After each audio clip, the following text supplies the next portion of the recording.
Kun sagantaa BBC Afaan Oromooti. Nu waliin tura.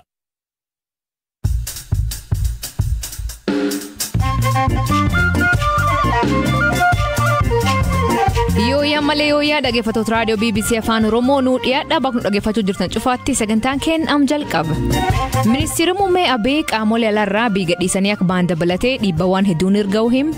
Guutunji, xufunji, shushunji yaada maal sakkaamsiin gorsi hedduun jira bahaa malee badaa malee kan jedhu sun milkaa'uu dhabnaan ammoo Keeniyaa jiru, Jibuutii jiru, Sudaan jiru jedhu duula hedduutu jira. Waraanni US Jibuutii jiru muddama Itoophiyaa keessa jirirraatti deebii kennuuf qophii akka jiran himan. Barbaachisaa ta'ee yoo argame hojjettoota embaasii Itiyoophiyaatti argaman lammiilee United States akkasumas lammiilee biyyoota biroo biyyattii keessaa baasuuf qophii taasisneerra. Hoogganaa waraana Sudaan of muuduu hordofee deebii mootummoota kanaaf oduu dabalatan waliin tura an asli galgaloo.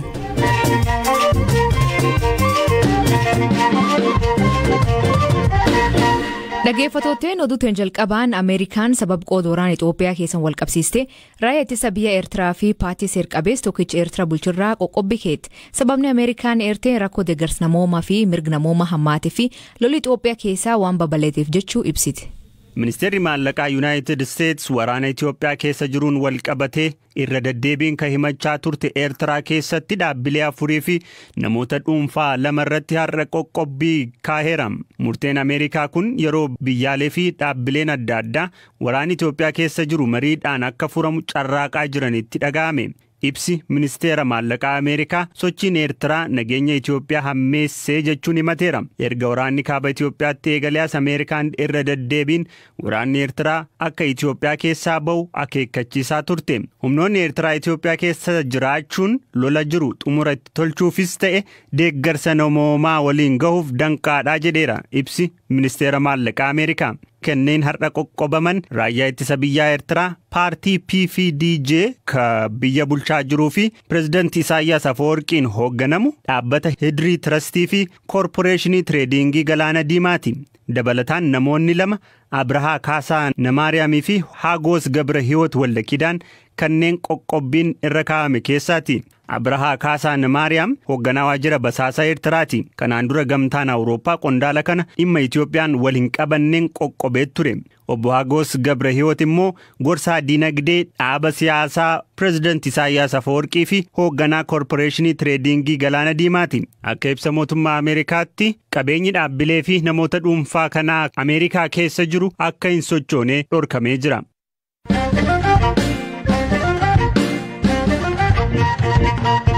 Hoogganaa waraana Sudaan kataa'ee fi fonqolcha mootummaa dhi'een kan raawwate ka dursee Jeneraal Abdul Fattah al-Burhaan hoogganaa manmaree ce'umsa mootummaa Sudaan gochuun of muuda. Manmaree haaraa hundeessan keessaa miseensonni siivilii fonqolchaan dura aangoo turan tokkolleen hin hamatamne. Erga of muudeen booda sirni kakuu kalee raawwachuu himan. Galaana Balaa dabalata qaba. Hoogganaan waraanaa Sudaan fonqolcha Sudaan tibba kanaa duuba jiran Jeneraal Abdul Fattah al-Burhaan itti aanaa isaanii ka turan Hamdaan Dagaaloo Aliyaas Hameetii fi qondaalota waraanaa olaanoo biroo aangoo fonqolchaan koloolessa 25 dura qaban irra akka turan godhaniiru. Mana maree mootummaa ce'umsaa haaraan hundeessan miseensota 14 kan qabu yoo ta'u qaama siivilii keessaas ka itti dabalaman jiru. Haa ta'u malee siivilii irraa warri tokkummaa siyaasaa tolfachuun fonqolcha dura aangoo irra turan tokkollee isa haaraa keessatti nammatamne. Ministeerri odeeffannoo aangoo irraa kaafaman Hamzaa Balool tarkaanfii haaraa ammaa kana fonqolcha itti fufsiisuudhaa jedhanii ibsan. Uummatni mo'achuun ce'umsicha itti fufsiisuu danda'as jedhan. Ergamaan addaa UN Sudaan jiran Volker Pertis al-Burhaan hoogganaa mana marichaa gochuun ofii isaanii muuduun biyyattiin gara bulchiinsa heeraatti deebi'uuf akka malee akka itti ulfaatu taasisaniiru jedhan. Ergamaan addaa UN kun jireenya siyaasaa fi diinagdee bakka isaa idileetti deebisuuf mariin ariifachiisaan akka gaggeeffamuu qabu waamicha godhaniiru.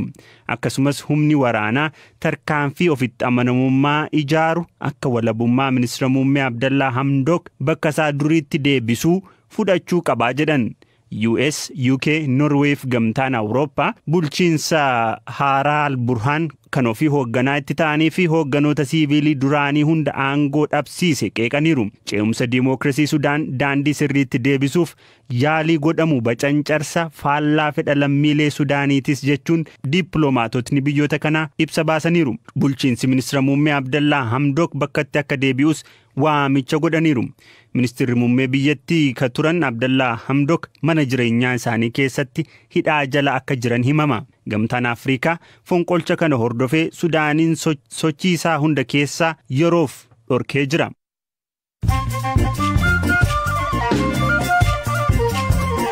Dhaggeeffattootni amma oduu gaggabaabaa addunyaa isanii ibsaa jalqabaanii fedhiin tajaajila neetwoorkii dhuunfaa VPN jalqab torbaan kanaa Itoophiyaatti agarkaa 5,000 dabaluu gabaasni mul'isa. Qormaata kutaa 12ffaa intarneetii gubbaatti gadhiifamee oduu jedhu hordofee miidiyaaleen hawaasaa dhowwame ture. Eegisuni namoonni baay'een VPNitti fayyadamuu himan. Filannoon Liibiyaa mudde keessa geggeeffamu France kortaasisaa jirti. Biyyoonni gurguddoon addunyaa akka waraanee biyyalaa biyyattii ba'u deeggaruu yaad kennuuf eegaman. Pireezidantiin Itaanaa US Kamala Harris dabalatee pireezidantiin Masrii korkanaaf France jiran. Nasooti Keenya tajaajila fayyaa UK'tiin qacaraman ka jedhu oduu soba ta'uu mootummoonni lamaan hibsan. Mootummaan UK fi Keenya adoolessa keessa tajaajiltoota fayyaa achi erguu walii galan. Ministeerri fayyaa Keenyaa nasooti 20 dhiyootti deemuu himan. Rwaandatti namichi hojii YouTube'n beekamu mootummaa qeequuf hidhaa waggaa 7 itti murtaa'e. Namichi maqaa Aayon jedhamuun beekamu kunin mootummaa salphisee jedhamee himatama. Akkuma kana namni biraa dhiyeen kanaa jeequmsa kaasee jechuun hidhaa waggaa 15 itti murtaa'e. Julian Assange mana hidhaa Belmarish keessatti jaalallee isaa Stella Morris waliin akka wal fuudhanii fi eeyyamuu fi BBC'n odeeffate. Hundeessaan Wikileaks Julian Assange fi Stella Morris ijoollee dhiiraa lama qaban. Julian Assange namni amgan 50 ta'e iccitii Ameerikaa baasuun himatamee dabarfamee akka hin kennamne falmaa jira.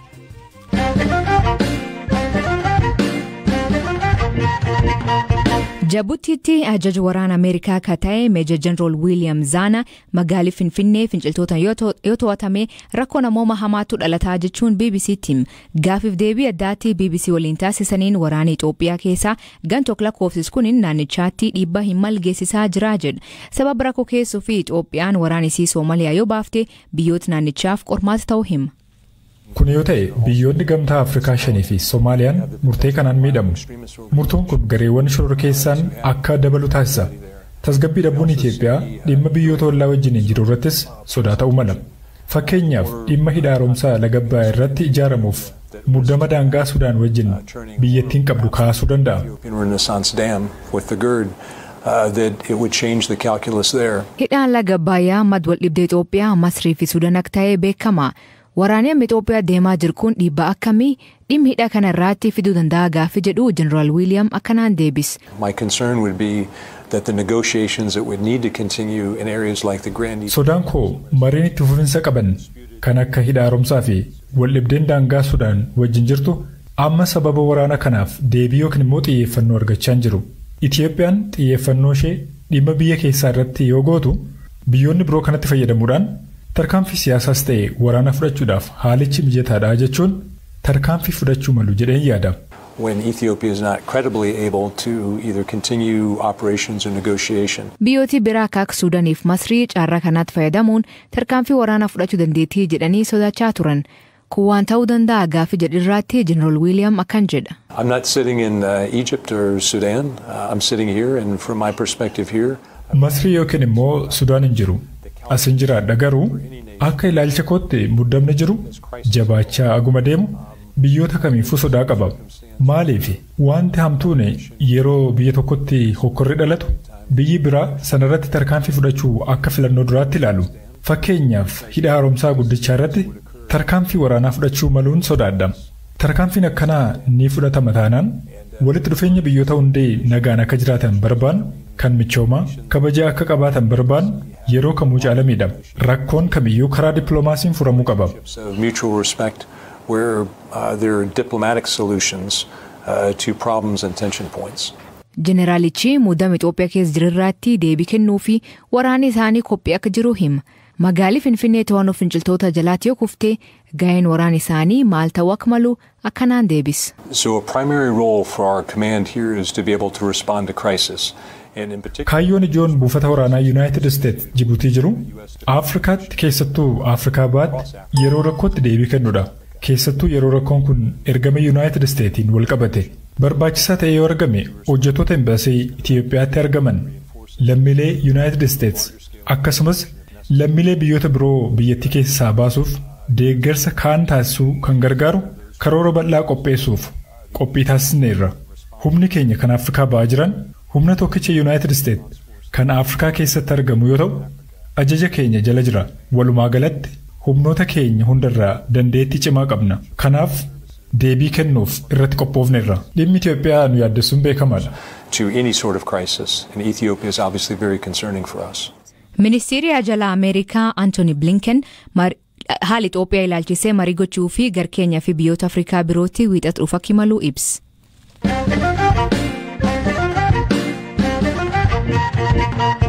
Ministeerri muummee Itoophiyaa Abiy Ahmad biyya akka baqatan dabalatee dhiibbaleen hedduun ergaa akka jiranii fi biyya baqatanii akka hin ba'an ta'uu fi injifannoon isaanii akka ta'u seenaa bara 1983 yaadachuun dubbata. Sagantaa Addis Waq jedhamuu fi waajjira isaaniin mata duree waamichaa dhimma jiraachuu fi tattaaffii bira baraaruu jechuun qophaa'e irratti duulii piroopagaandaa wanta yeroo kufaatii sirna dargii raawwatameen kan wal fakkaatu ta'uu dubbata.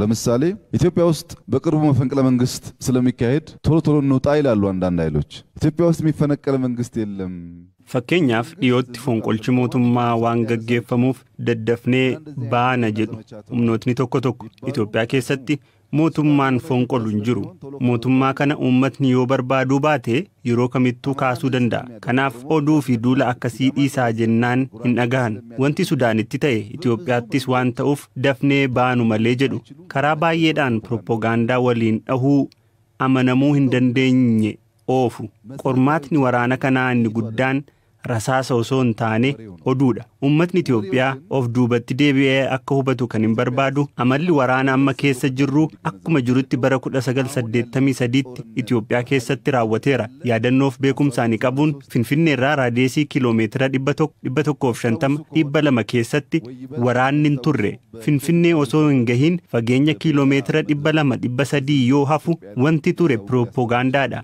Piroopagaandaa mootummaa as jiru raasu hoogganaa dargii koloneel Mangistuu Hayilamaariyaam akkamiin biyyaa bahan ka jedhu mataan isaa osoo qoratamee bu'aa piroopagaandaa waliin dhahoo akka ta'u shakkiin qabu hoogganoota gidduu walqooduu uumuun dhimmichi dhumeera du'eera diigameera jedhamee aangawootni tokko tokko immoo yoo bahan qaxxisaa Finfinnee galame yoo ni yaadattu ta'e isa irra deebi'uuf piroopagaandaan 1,100 kan oofame nuti yoo waan haaraallee hojjechuu baanne yoo xiqqaate seenaa bara 83 irraa akka barannullee hubachuu hin dandeenye.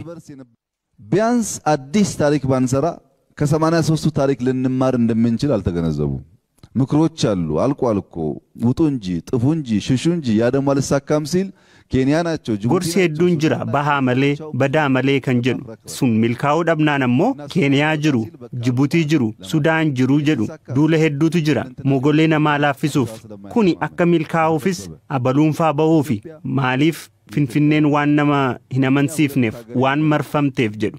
Itoophiyaan kan Itoophiyaanotaati nuti biyya lama hin qabnu haalli qilleensaa yeroo geeddaramu waan geeddaramu hin qabnu yeroo jiraannu Itoophiyaanota yoo duunu immoo Itoophiyaadha biyyi itti baqachuuf qophoofne waan hin jirree fi Itoophiyaanis biyya irraa baqatan miti amma humnoonni baanu malee jedhan torban muraasa keessatti gallu malee jedhanii nu dararu kana qabatamaan ni argina Itoophiyaan dhimmoota garaagaraan addunyaa irratti sadarkaan ittiin gabaafamte hanga dhimmi Itoophiyaa ji'oota muraasa keessatti mana maree nageenyaaf dhiyaate yoo argitan kun nama siyaasaa hin shororkeessine baqachuuf nama siyaasaa hin kakaafne hin qabu haa ta'u malee Itoophiyummaan sanaa oli biyyootni muraasni duulli kana fakkaatu irratti oofamee hin jilbeeffannu jedhanii biyya isaanii olchaniiru kun seenaa Itoophiyaa keessas kana dura tureera kun akka irra deebi'amu abdii guutuun qaba. ይህ በኢትዮጵያ ታሪክ ድሮ ነበረ እርግጠኛ ነኝ አሁንም ይደገማል ለገፈቶቴን ሰገንታን አራገኑማ ቶርባን ጉቱን ወሊን ቱሩ ከሰኔ ፉልፋድ ሰሪን ጀና ማማሲ ገልገል ሐና ናም ገዲንገቲኒ ሚዳን ኢትገቲ ይጀድ ይኸኒ ሰማኒ ኮሜንት ከሰት ኑ ቤሲሳ ሰገንታ ከንከ ቆጴስ ገላና በላይ ገም ቴክኒካችን ኦስካ ቡንጋ ከሰኒፍ ኢኤስ አን አስሊ ገልገሎቲ አግ ቶርባን ኡፉ ሳት ያከና ነጋዋ አኬቡላ ኦራቡላ ዴበና አንገፈማን አንቡላ